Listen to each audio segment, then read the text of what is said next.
What's up, guys? Let's get this falling off this tripod. I'm doing a truck clean out. This time of year, it's actually getting cold enough here in Alabama that I've got to do a better job and save the bottles before they get filled with water and they crack. So I'm bad about letting my bottles build up, and everybody has a question every single week of, why do you not show us the bottles cleaned up at the end of the video? And to be honest with you, it's my procrastination that keeps me from allowing me to do that. So I've got bottles stacked everywhere, guys, and I have really got to get to tumbling pretty quick. Hey, Mabu. Hey, Mark, which is Riley. Hey, guys. This is really impromptu, but I'm sitting here amidst a sea of bottles, and I figured I'd show you all a few of these before I get them out of here. Hey, Jeff, how's it going, man? So it's definitely, hey James, wow, everybody's jumping on here pretty quick. I'm surprised. I guess because I rarely go live on YouTube, but I've got a ton of bottles that I'm going through right now. Sadly, some have already cracked. Some of them are rare. Some of them are going to be drinking glasses. Some of them are beer bottles. I mean, there's a little bit of everything here, including a carbide miner's lamp. I don't know about that one. I don't know if I'm going to be able to clean that up or not. I'm going to have to mess with it and find out. Still a pretty cool find. But there's stuff in here that's been here for a good while that I've dug, and most of this stuff is common or broken. So I was just going to take a minute, show you all a few of the things that I found. Let's see what we got in here. Probably the one that I do want to show y'all and point out that you've probably never seen on the channel before is this Nifty right here. That is a Nifty Cola. And you do not see these. This is incredibly rare. This is from the Birmingham area, and it's actually a property of the Nifty Cola bottling company. And if that would have been complete, I don't know what it would have been worth, but I had to save it. And that's not even really a good drinking glass because the embossing's up here around the shoulder, but it would have been a phenomenal bottle regardless. And that would have had a really nice paper label on it at some point in time. I don't even know what that paper label would have looked like. I've got middle detecting finds in here. I've got everything. It was just time to clean the truck out. You guys at Treasure Hunt, you kind of know what I'm talking about. It gets out of hand quick.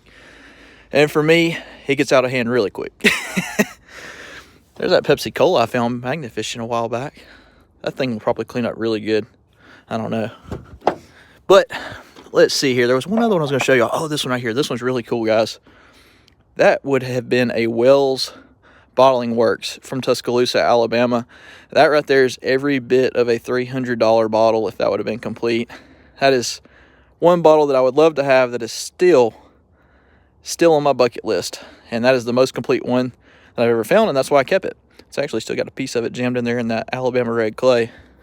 I didn't get to this one fast enough. I believe the cold got it. That's a Siemens Products, and you can see it flash cracked. And I think that that's probably my fault, to be honest, guys. I think that I let this thing stay out in the weather for too long, and it cracked. So I'm just doing a little bit of recon for those of you that are just joining the live stream on what was in the back of my truck. Hey, Ben, thanks. I appreciate you saying you're a big fan. We have been very fortunate to have a whole lot of people that are really interested in antique bottles and treasure hunting, and it's really surprised me, actually, how many people are interested. We've done really well on Facebook this year. We've actually went over 39,000 followers this morning, which is ridiculous. I know a lot of people are upset with different social media platforms due to political reasons. Obviously, I try not to get into any of that on the channel, so we don't talk about politics, and I appreciate if y'all don't talk about it in the comments either. I just don't think it's very polite.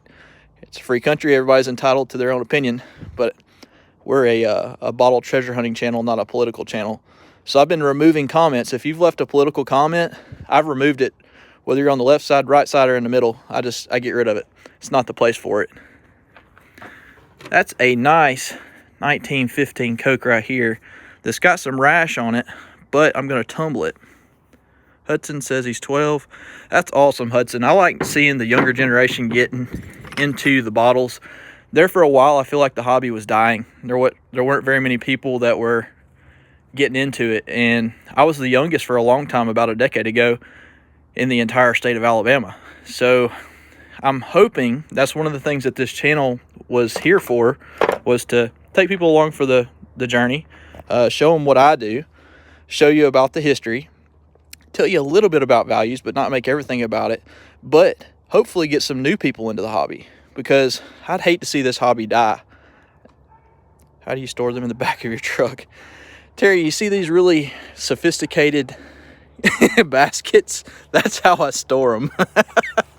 It's terrible. If it's a really good bottle like what was in last week's, I actually put the stuff inside of my truck. I actually keep a cardboard box that I got from the back of an ABC store, which is like an alcohol store here in the South. And it has cardboard separators, which allows me to keep the bottles separated where they won't clink together. On this common stuff or the broken stuff that's got damage on it, it winds up in the back of the truck like you see here. Somebody said boodles. That's right, tons of boodles, tons of them. So harmonica reeds, 3-in-1 oil right here. These are a dime a dozen, but they are so cool there's no way that I can pass them up. Let's see what that one is. Oh, that one's embossed. That is a St. Joseph's. There we go, it focused actually. Sorry about the shakiness. I'm not on my GoPro, I am on my phone. It's the only way I can go live. There's a Burnett's extract, which is pretty cool. There is a really nice flask. This came out of one of our southern creeks, and the bottles come out of there pretty clean, which is really nice. So let's see what else we got in there. Chericola. Where's this one from? Columbus, Georgia, which is where Chericola originated, like you probably heard me say in last week's video. These are probably the most common Chericola of all of them, is the Columbus, Georgia one. Let's see what else we got in here. Coca-Colas. I know y'all see me find tons of these, but I don't know if y'all have noticed when they say Pioneer on them, that's the same company that actually made the elk hutch and that elk crown top. Which, by the way, if y'all haven't looked at the community section, that elk crown top that I said I was listing on eBay is now over $200. So it's on track to be a $250 or $300 bottle, which is where I thought it would be. So I was a little bit surprised with the market being how it is that it went that high, but I'll take it for sure because it's going to help me get a new camera. What is this one? Southern Relics. Hey man, you won the poison bottle here a couple weeks ago and you never emailed me. Send me an email, adventurearchaeology@gmail.com, and I'll get that poison bottle sent out to you. Let's see here. Silmermine, Parker, Belmont, and Company. Some of this stuff I forgot what it even was, but that's pretty cool. What is this one? Oh, that's a Deacon Brown. That's a pretty cool bottle right there. The tall one is harder to find than the short one. Man, I got to tumble so much stuff. My tumbler actually, it bit the dust, guys. So I actually bit the bullet and I had to buy a new tumbler. And for those of you that are not familiar with it, I've got so much stuff that I'm doing now. The little tumbler that I had rigged up that was a Harbor Freight tumbler actually did really well for quite a while.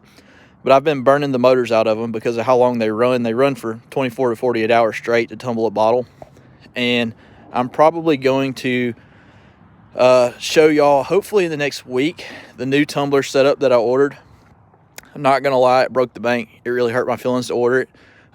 I bought just a single canister unit, but you're talking about $800, guys. So it's a lot of money. But as much stuff as I do with bottles, it'll be well worth it. That's a Sloan's. Typically, Sloan's liniments are actually clear, and that one's actually got a little bit of an aqua tint to it. How do you like the new tumbler compared to your rigged one?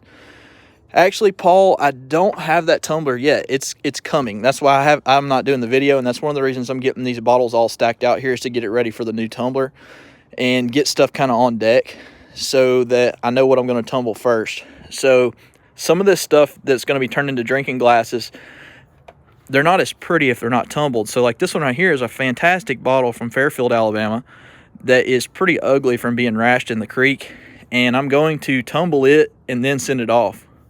OT, yeah. Tom, yes, I did. I did buy the same one that you got.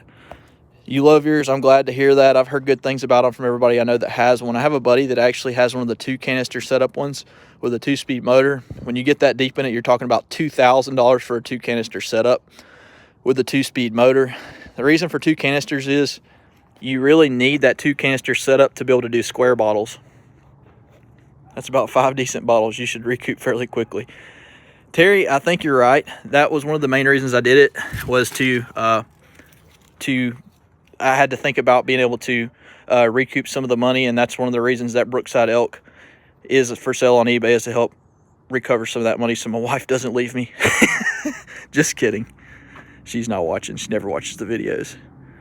Wrap it all. That's that little one I found. Down Under Dan, thanks, man. I appreciate that. Every little bit helps. That stuff's expensive as all get out. Oh, y'all ought to remember this. Y'all remember when me and EA found that cave last year and we were metal detecting, and I found what I thought was a silver lighter?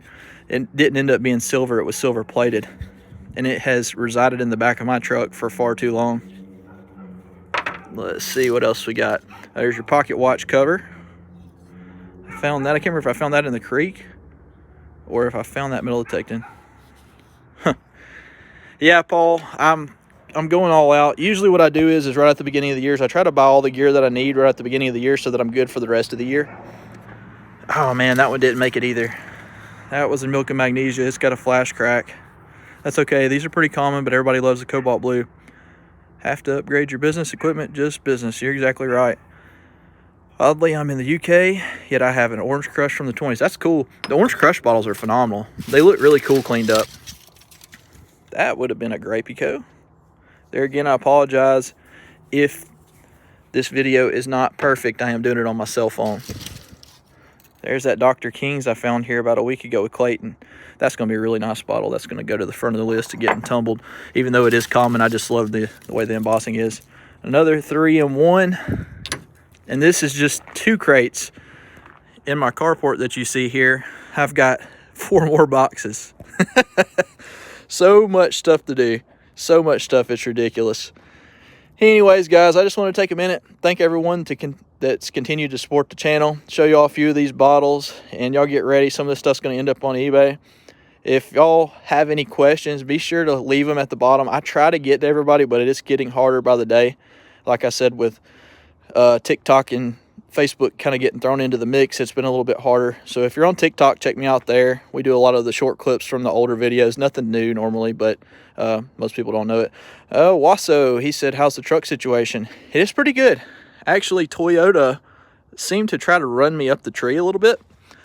Changed the fluid in it, and the transmission started acting fine. So I'm not real happy with the dealership. And the reason that I took it there was I did have an extended warranty. Otherwise, I would have found another transmission company. But it seems to be working fine. Amidst all of the issues with this truck, my company actually that I work for bought me an F-150. So I've actually got 2 trucks now. So this is going to turn into the full-time truck for just treasure hunting. Which is going to be great. Got to have 4-wheel drive for that. Is it too cold to dig? No, it's not too cold to dig. Today was around 50 degrees midday. It was pretty nice. My biggest problem that I'm having right now is finding people that are on the same schedule that I'm on. We all work different schedules, and it just makes things pretty hard to get together. And when you dig deep like we do, you don't want to dig by yourself because it's pretty dangerous. But anyways, guys, I'm going to go ahead and get off here before it gets dark, get these bottles put up, get cleaning on them, and I'm going to do a video on that tumbler, y'all. Don't worry. We'll see you guys Friday, and I've got a pretty cool video for y'all then.